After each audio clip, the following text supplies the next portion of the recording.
So to start off the problem, I first drew a model.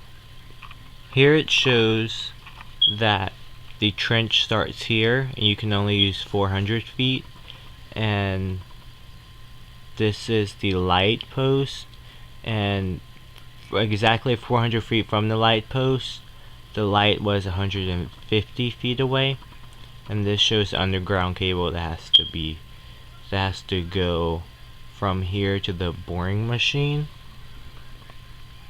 Here I relabeled everything. I set X as the distance between the point when the boring machine is placed and 400 feet from the light post.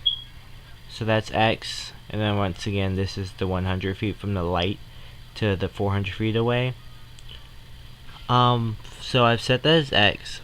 400 minus X is the distance of cable that we're going to have to use, the regular size cable, and the trench for the trench, and that's $26 each. And this, for your underground cable, is going to cost $53 each. And what I did in order to find this, I set it up as the Pythagorean theorem.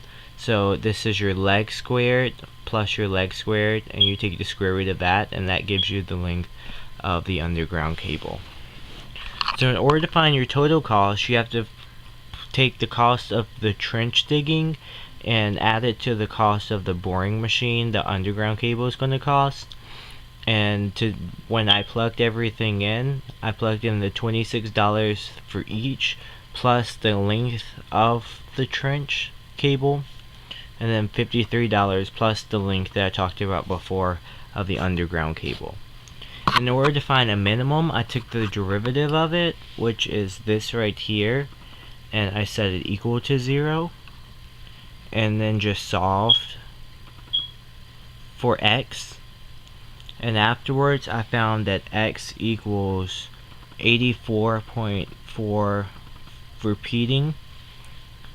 And in order to find if that was, I had to do a science chart in order to find if that was actually a minimum. And I found out that it was, because any number before it is a negative number and any number after it is a positive, or is increasing, excuse me. So you know that this point is a minimum. So then I just plug it back in to the original formula to find the cost at this point, and then I found that the cost is $17,327.66.